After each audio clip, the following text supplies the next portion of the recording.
Un plaisir de vous retrouver une nouvelle fois pour un nouvel épisode dont se dit tout. L'école a repris il y a quelques jours déjà et donc c'est le moment peut-être de faire le point ensemble avec cette rentrée justement. Un retour à l'école bien retardé à cause de la pandémie que nous vivons tous. Mais voilà, il faut s'adapter, il faut faire avec et il faut peut-être même essayer de revoir ses attentes par rapport à cette rentrée scolaire particulière 2021-2022.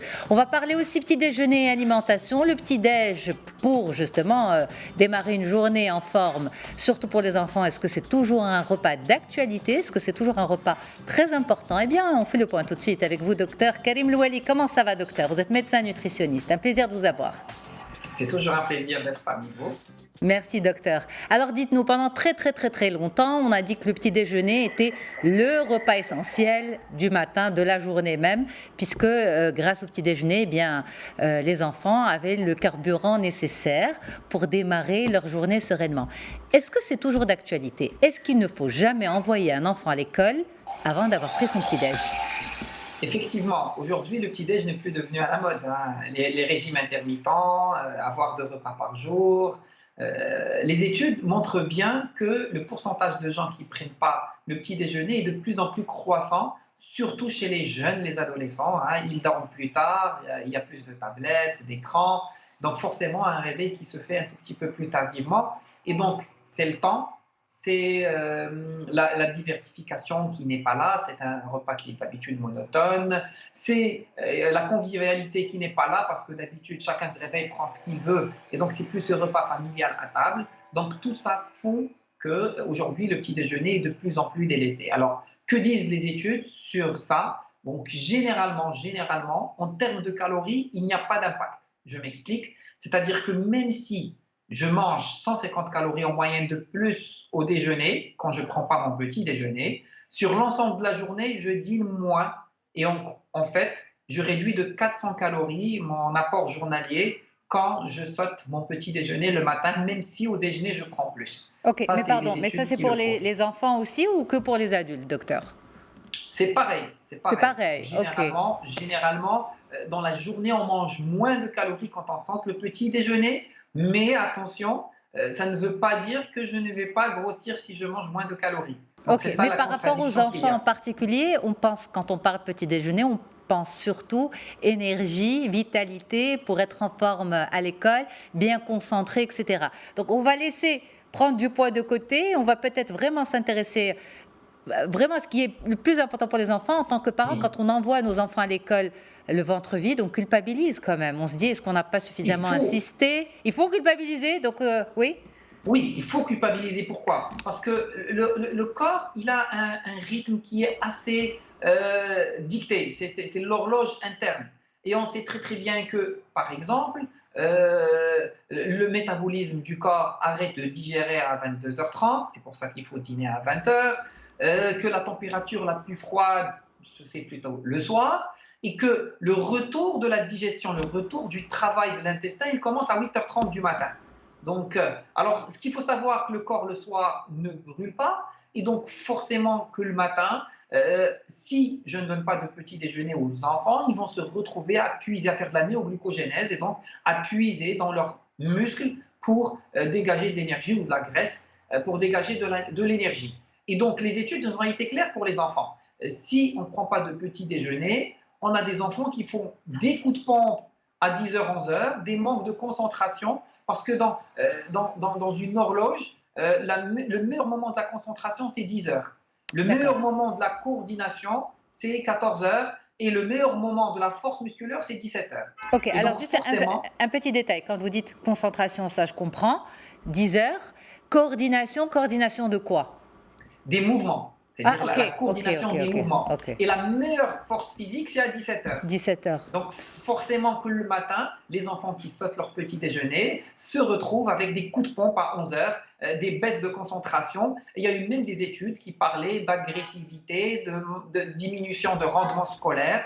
Donc la solution, parce que on comprend les parents, hein, aujourd'hui on habite de plus en plus excentré, le réveil se fait de plus en plus tôt, et pas forcément. Donc c'est soit être organisé pour proposer une bonne table, et généralement une bonne table pour les enfants et pour les adultes, hein, c'est une protéine qui peut être un produit laitier facile à digérer, du lait froid ou bien du fromage blanc ou bien un yaourt blanc ou bien un œuf. C'est des sucres lents qui peuvent parfaitement être du pain complet, des flocons d'avoine, du muesli et un fruit pour avoir des vitamines. Et si on n'arrive pas, c'est-à-dire il faut préparer le soir, il faut faire participer les enfants à poser son mug préféré, il faut avoir des choses faciles avec des becs doseurs, des choses faciles à mettre dans un toaster, des petites choses comme ça pour faciliter les choses. Et si on n'arrive pas, il faut absolument se rattraper par un goûter qui doit être sain. On n'est pas en train de parler d'un yaourt sucré et de biscuits sucrés. Donc, il faut se rattraper par un goûter qui soit nutritif, où on peut avoir ces éléments-là. Alors, le truc le plus pardon, facile docteur, à faire... une autre question. Vous dites un yaourt, ce n'est pas un bon goûter. Mais vous savez, dans la tête de beaucoup de parents, quand on donne un yaourt à son enfant, on se dit, j'ai donné un produit laitier. Donc, ça ne peut être que bon pour la santé. C'est un bon goûter quand il n'est pas sucré. Parce que quand je prends un yaourt à boire, il est beaucoup plus sucré qu'un yaourt traditionnel. Donc ça, il faut comprendre. C'est ça le problème des yaourts à boire. Hein. Je ne parle pas des yaourts à consommer. Bien, un yaourt à consommer, oui, c'est une très bonne alternative. C'est une très bonne alternative, mais s'il faut manger ça avec la cuillère, hein, c'est plus difficile à organiser en point de vue logistique. Mais on peut parfaitement aussi préparer un smoothie qui peut contenir tout ça et que l'enfant peut boire en route. Hein.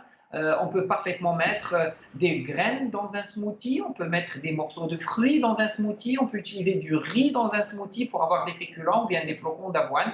Et on peut parfaitement le matin préparer un smoothie qui comprend ces trois composants, hein, ou du fromage blanc dans un smoothie, et puis sur le pouce, le consommer sur la route ou à défaut, envoyer, parce qu'on sait très très bien que la première récréation est très importante et que les coups de pompe généralement arrivent vers 11 heures. Et donc, avoir un goûter qui va remplacer ce petit déjeuner à condition qu'il soit nutritif. Parce qu'aujourd'hui, je peux donner deux exemples de goûters qui ont la même valeur calorique, parce que quand même, le petit déjeuner, c'est le quart de l'énergie de la journée, hein, le quart de 25 à 30% des besoins caloriques de la journée. Et donc, 500 calories, par exemple, ça peut parfaitement être une tasse de lait au chocolat chaud avec des biscuits chocolatés, comme ça peut être une tartine avec du beurre et un fruit. C'est les mêmes calories, mais ça n'a rien à voir en termes d'apport micronutritionnel. C'est ça. Et puis aussi, ça n'a rien à voir avec combien ça va caler, combien d'heures on va tenir avec un pic oui, effectivement. Voilà. Il y a des petites astuces, par exemple, le pain, et ça c'est une erreur que font beaucoup de gens, quand on grille le pain le matin. C'est-à-dire que quand on grille le pain, oui, c'est bon, mais on brûle les fibres, on fait sauter l'eau, et donc forcément que ça devient du pain facilement digérable. Et ça nous donnera des creux par la suite. Donc il faut chauffer le pain et ne pas le griller. Donc les enfants, il y a des astuces toutes simples. Hein. On peut préparer des gaufres, on peut préparer des pancakes et on va utiliser de la farine d'avoine, du blé complet, de la farine de sarrasin et on mettra un fruit en compote au lieu de sucré ou là on mettra du miel avec des œufs et là ils ont des sucres lents, des protéines et le fruit dans ce pancake ou dans cette gaufre et on peut mettre des noix et du miel et voilà, c'est bon, c'est appétissant, l'enfant mangera avec beaucoup de plaisir. Mais tout à l'heure aussi, quand je disais, en tant que parent, on a tendance à culpabiliser lorsqu'on envoie nos enfants à l'école sans petit déjeuner, c'est parce que parfois, ils sont contre, c'est eux qui ne veulent pas manger, c'est eux qui n'ont pas d'appétit le matin. Quand l'enfant refuse de manger le matin, qu'il n'a pas d'appétit, et d'ailleurs, même il y a beaucoup d'adultes comme ça, est-ce qu'il faut insister, docteur Karim Louali? Alors, il faut savoir qu'il y a des petites astuces. D'abord, les enfants apprennent des parents. Et quand les parents ne s'attablent jamais pour prendre le petit déjeuner, jamais un enfant ne prendra le petit déjeuner parce que pour lui, c'est la norme. Donc, chez moi à la maison, c'est toujours petit déjeuner avec mes enfants, c'est-à-dire on essaie d'avoir ce moment le matin avant de partir et ça devient un rituel. C'est un repas de famille. L'enfant, il est conditionné à s'attabler. Alors, pour l'appétit, il y a des astuces. En fait, qu'est-ce qu'il faut faire? Il faut prendre un verre d'eau au réveil. Donc, pour éliminer les sécrétions digestives. Et puis, il faut prendre son petit déjeuner après s'être préparé. C'est-à-dire, je prends mon verre d'eau au réveil, je vais aller faire ma toilette, je vais aller m'habiller. Ce laps de temps est nécessaire pour avoir l'appétit et pour manger par la suite. Eh Mm. ben, si j'ai pas l'appétit, c'est pas grave, il faut pas en faire un drame. Pour les parents, eh ben, il faut préparer le petit déjeuner et l'emmener avec soi. Hein, c'est très facile. Par contre, pour les enfants, soit en route, hein, préparer quelque chose de simple, j'ai parlé de smoothie, de gaufres, de pancakes, ou bien lui préparer un goûter micronutritionnel, un goûter riche en micronutriments, comme un petit déjeuner qu'il prendra lors de la récréation. À emporter avec soi, justement, même quand c'est mangé comme ça sur le pouce, c'est toujours. Enfin voilà, ça sert toujours, même quand c'est pas un repas pris de façon conventionnelle, assis confortablement. Même quand c'est pris sur le pouce comme ça joue son rôle, docteur? Bien sûr que ça joue son rôle et puis ça va lui permettre d'avoir les nutriments dont il a besoin durant sa scolarité. Donc, vaut mieux le donner sur le pouce en route que ne pas lui donner du tout. Parce que quand même à l'école, est-ce qu'il va le prendre? Est-ce qu'il va le partager avec ses camarades? Est-ce qu'on sera derrière? Donc, Hmm. c'est pas comme si on le donnait soi-même et qu'on est sûr qu'il a pris son petit déjeuner. Hmm. Alors, ces histoires de petit déjeuner aussi qu'on peut préparer à l'avance, est-ce que finalement, quand on prépare un smoothie ou quand on prépare un porridge à l'avance, est-ce que ça ne perd pas des nutriments? Si par exemple on prépare ça sur 2, 3 jours, est-ce que c'est bon ou c'est pas bon? Il faut plutôt préparer les ingrédients et pas la préparation mixée. Final, pas la Aujourd'hui, ouais. avec un congélateur, on peut parfaitement avoir des morceaux de fruits congelés. On se réveille le matin, on va juste tout mettre dans un mixeur et le préparer. Ça va garder toutes ces valeurs micronutritionnelles. Donc, contrairement à si je le prépare 2 ou 3 jours, hein, on sait très très bien qu'il faut le consommer immédiatement. Immédiatement, c'est ça. Aujourd'hui, oui, on peut utiliser des choses intéressantes à préparer la veille. Hein. On peut congeler les légumes, on peut utiliser des graines, hein, c'est facile, hein, il suffit de les entreposer et de les mettre dans le mixeur. On peut utiliser, ça s'utilise beaucoup, hein, le riz. Hein. Il suffit de le cuisiner avant et de l'utiliser parce que ça se conserve très bien au réfrigérateur. Les flocons d'avoine, quand on les grille, ça se conserve très bien pendant longtemps. Et puis, il y a même une astuce, hein, on travaille beaucoup avec des coopératives de femmes qui nous faisaient ça, des boules énergétiques. Hein. On peut utiliser de la farine d'avoine, on peut utiliser des graines de sésame, on peut utiliser des amandes. Et puis mettre un peu de mlou, hein, un peu d'argan plutôt pour ramasser le tout et sucrer avec un peu de miel. Et puis faire des préparations comme ça en faisant des boules énergétiques qui seront faciles. Hein, il faut juste ajouter à côté une boisson chaude et le tour est joué. Hein, et c'est 100% marocain. Oui, c'est 100% 100% marocain. Absolument. L'œuf aussi, c'est une bonne alternative aux enfants. Vous savez, quand on prend des toasts et qu'on va dessiner un petit cœur au milieu, qu'on va casser l'œuf au milieu, c'est joli à voir. Les enfants aiment bien des petites choses comme ça va les pousser à manger quelque chose qu'ils vont aimer. Donc, on peut faire un toast avec un œuf au milieu et puis avoir un jus de fruits à côté. Voilà.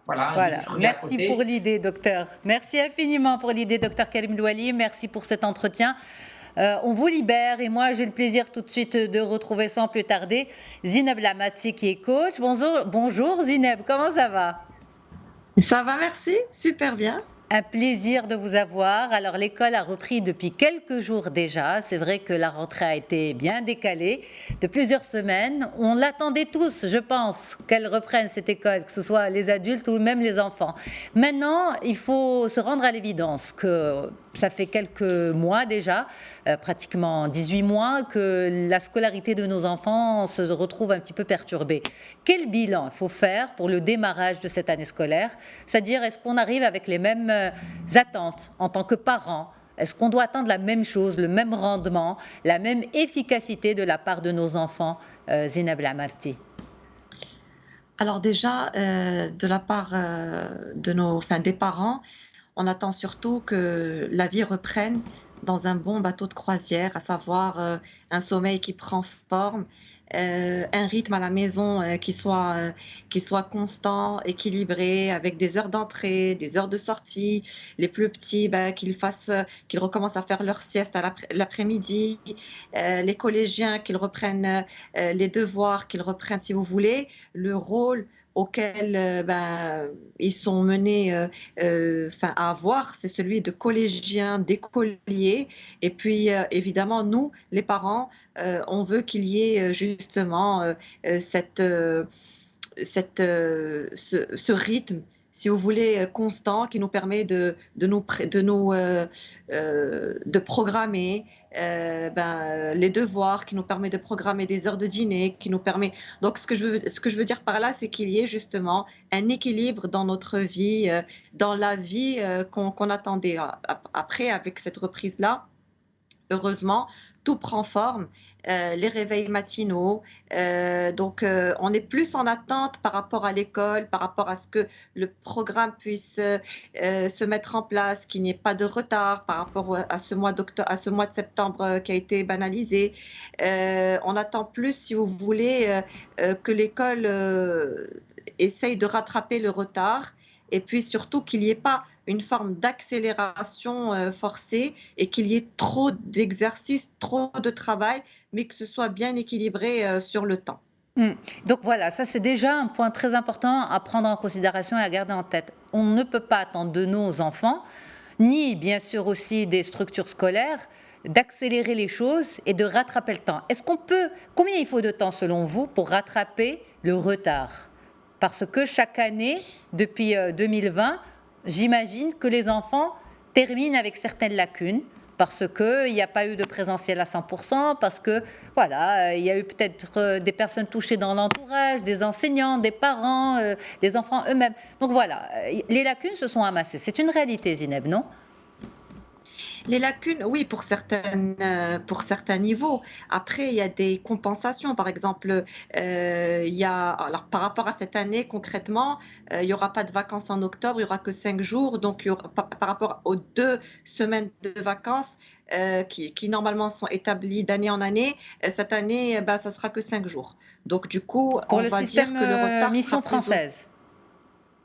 Pour la mission française, effectivement. Absolument. Donc, on va dire que cette année, ils vont rattraper de cette manière-là, en rattrapant sur les vacances. Mais de façon générale, je pense que les écoles arrivent à faire des compensations par rapport aux matières artistiques, musicales, etc. Ils diminuent un petit peu certaines matières pour donner plus d'importance à d'autres, sachant que, évidemment, toutes les matières sont importantes parce que pour un élève qui est plus artistique ou musical ou kinesthésique, c'est très important d'avoir une pluralité. D'ailleurs, c'est ça le problème, c'est que il y a certaines écoles qui mettent le point sur les matières scientifiques, essentiellement maths, physique, SVT, puis en mettant, si vous voulez, un tout petit peu en retrait certaines autres matières, soit des matières littéraires, soit des matières d'histoire et de géographie. Mais ce qui n'est pas forcément bon parce qu'il y a des élèves qui ont plus des aptitudes littéraires que scientifiques, et puis inversement. Et puis il y a d'autres élèves qui attendent justement cette heure d'art plastique avec impatience parce qu'ils ont cette faculté motrice qui leur donne beaucoup de plaisir. Du coup, il y a par exemple certaines classes de fin de primaire qui vont mettre plus le point sur le pont avec le collège, donc ils vont plus travailler les maths, le français. Ils essayent de rattraper, mais c'est-à-dire que c'est pas évident parce que aussi, si je me mets à la place du système éducatif scolaire, c'est clair qu'on a tous été pris de court avec cette histoire de distanciel, présentiel, se mettre tous derrière les écrans, essayer de faire passer les messages. D'ailleurs, il y a des écoles qui ont aussi fait une forme de pédagogie inversée où le cours se donne directement sur écran et ensuite ce sont les élèves qui expliquent le cours justement pour gagner du temps et à passer directement aux exercices. Donc, on va dire que l'année dernière, les écoles étaient en mode test et puis ils ont essayé de se mettre aussi dans le bain. Mais je pense que tous mes espoirs vont se mettre en place pour cette année parce que tout le monde est rodé. Nous, les parents, les élèves, les profs, les écoles, le système administratif des écoles. Donc, je pense que tout le monde est rodé. Alors, ce mois-ci, le mois de septembre qu'on a passé, ça a permis aussi peut-être aux élèves, aux écoles de se mettre en place et de se préparer.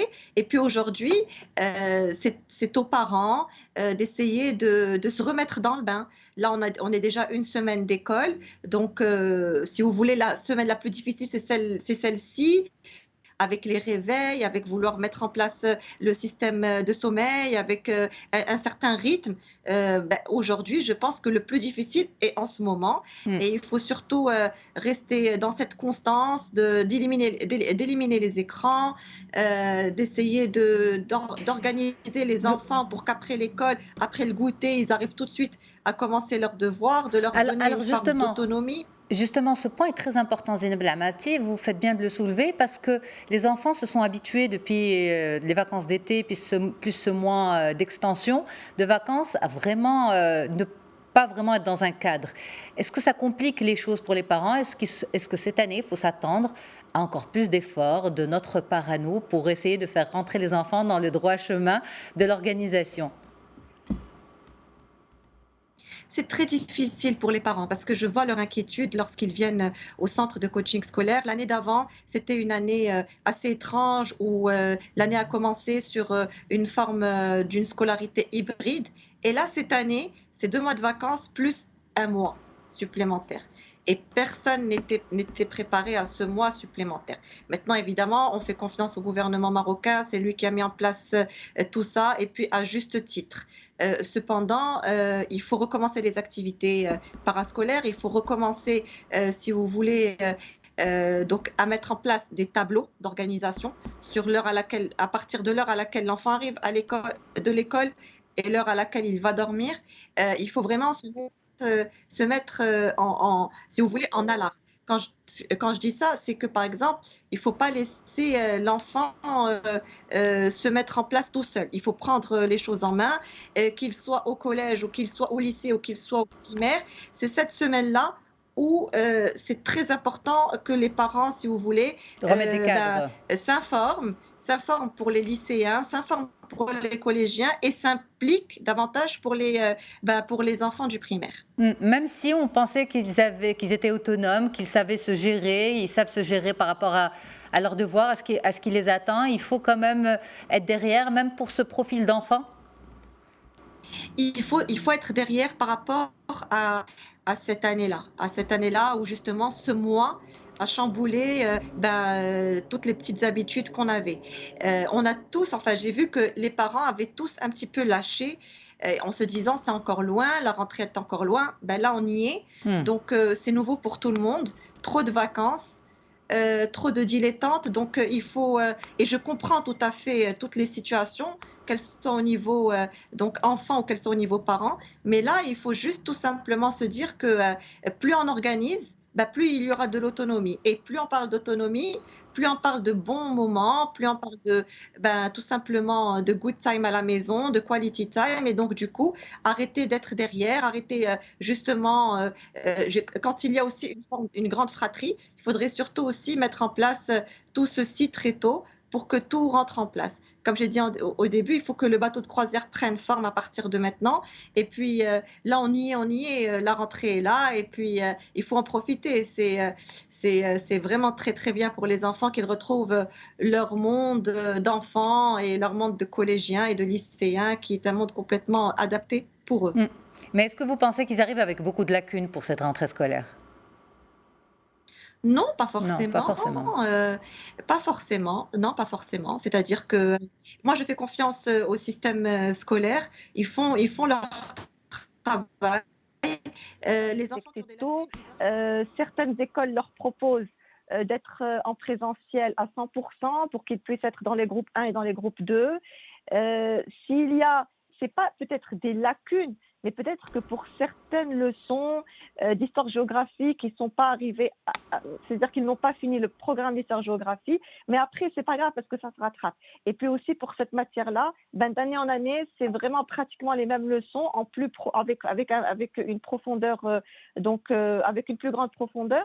Mais sinon, je pense que toutes les écoles font le maximum pour les matières les plus importantes.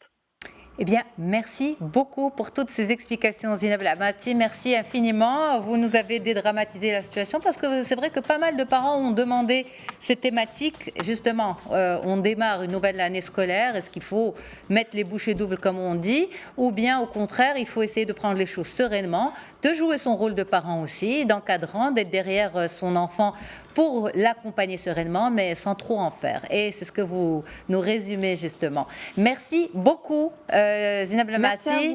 Merci. Un grand merci au docteur Karim Louali qui était là aussi. Et donc, n'oubliez pas que vous pouvez retrouver cet entretien dans son intégralité sur mediantv.com. À très très vite pour un nouvel épisode. Au revoir.